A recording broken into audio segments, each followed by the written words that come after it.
What's going on, guys? Welcome to another episode of Lost and Forgotten Cars. So today's episode we are going over a completed project. It's the 2007 Chrysler 300 Hemi C. It's all finished up here. And guys, it just turned out absolutely perfect. This car is immaculate. Took care of those couple of issues that I discussed in the previous video. Big one was obviously the grill.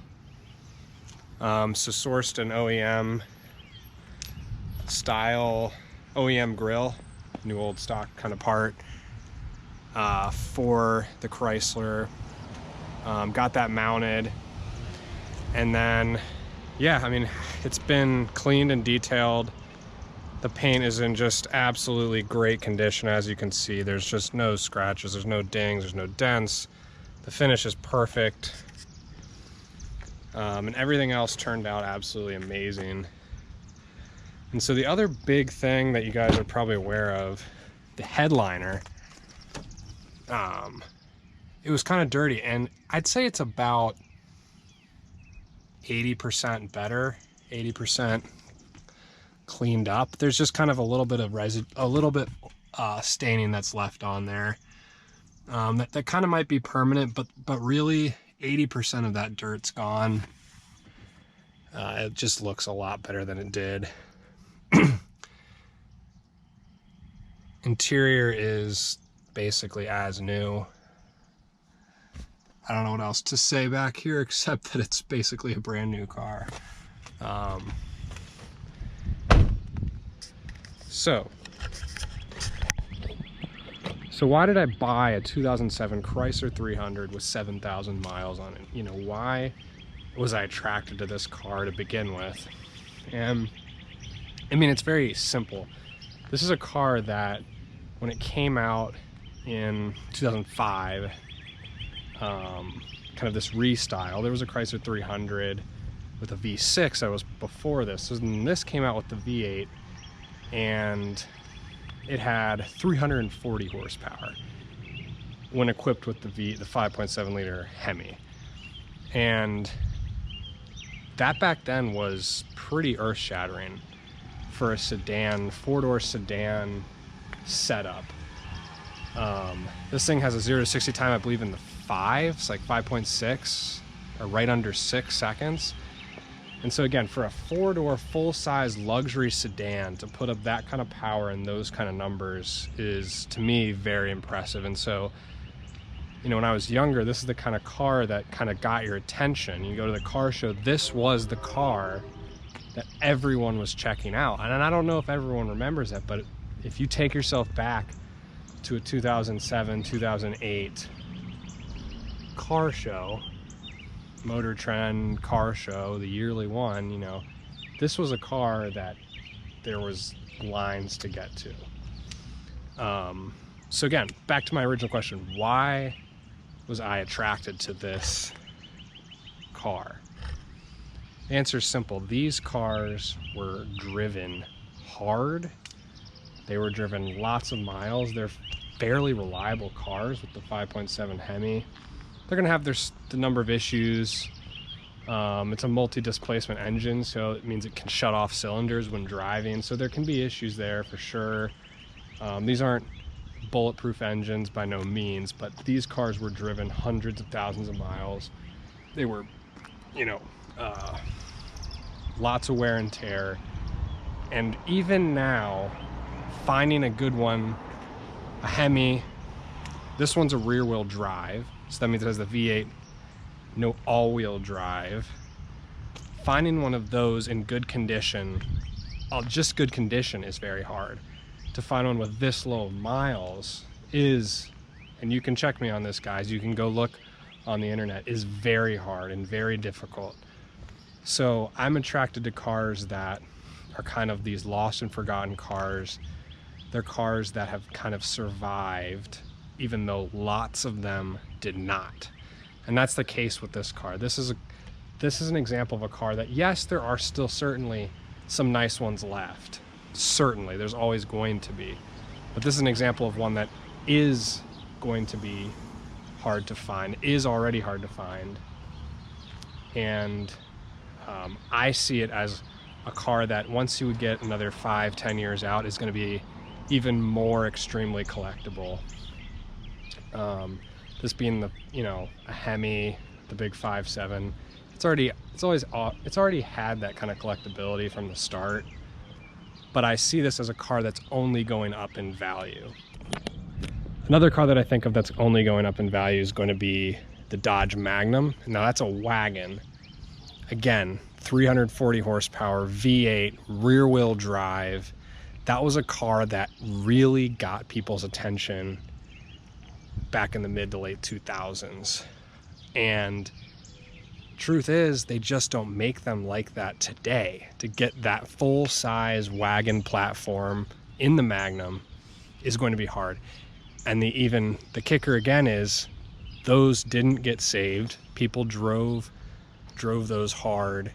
People drove them, beat them up pretty bad. To find a nice example of a Magnum RT already is extremely difficult. Trust me guys, I know, I look for them. So a Magnum RT is going to be another good car to pick up. And if you're looking to hold on to a car and kind of see it go up in value, my prediction is a Magnum, something like a Chrysler 300 with really low miles, preserved like this one. I think it's a great investment. I don't think they're peaking in value by no means today, but I think it's a car that will shoot up in value if you give it another 5, 10, even 15 years.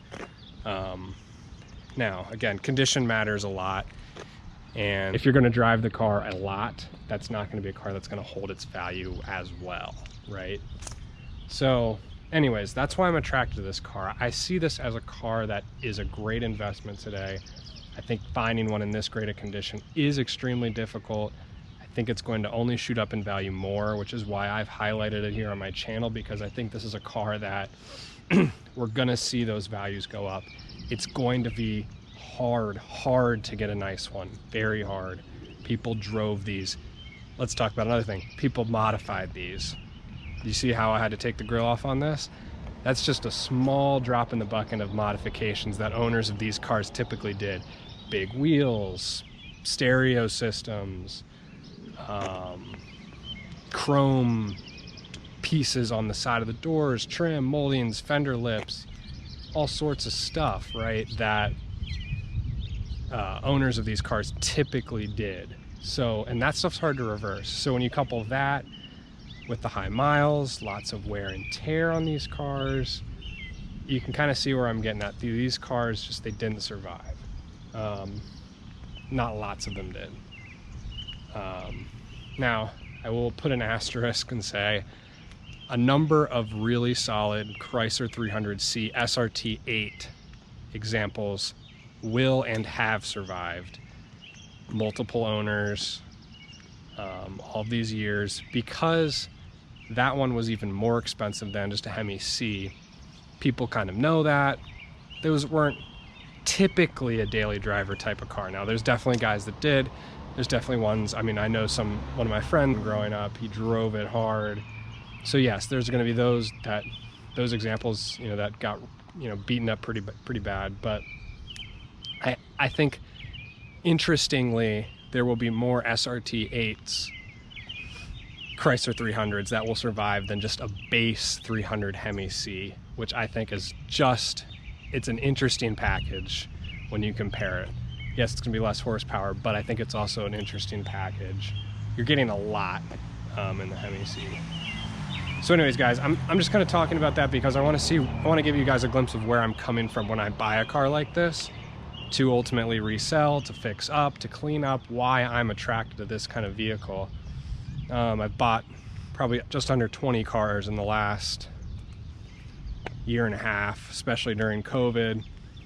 And, you know, I'm buying them, kind of fixing them up, holding on to them for a while, and then I'll sell them. And I've been successful doing that. And so this is a car that I wanted to highlight and kind of walk you guys through my thought process and why I purchased it to begin with. Maybe I'll do the same thing on the Ford F-250.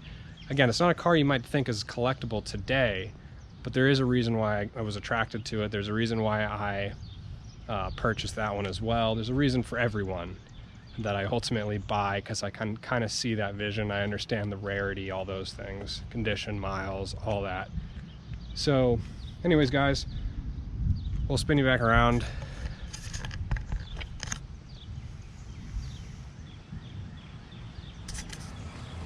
This is the final product. Again, this thing just looks so nice, guys.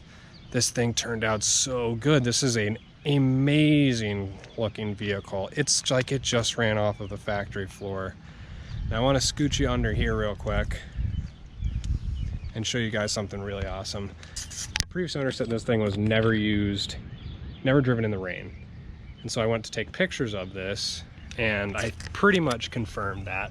When you look under here, guys, I mean, just look under here at this underbody. There's still the paint on the frame. The bolts still have their coating on them. There's no corrosion. Everything has that original, just left the assembly line coating. So anyways, an amazing car, a time capsule.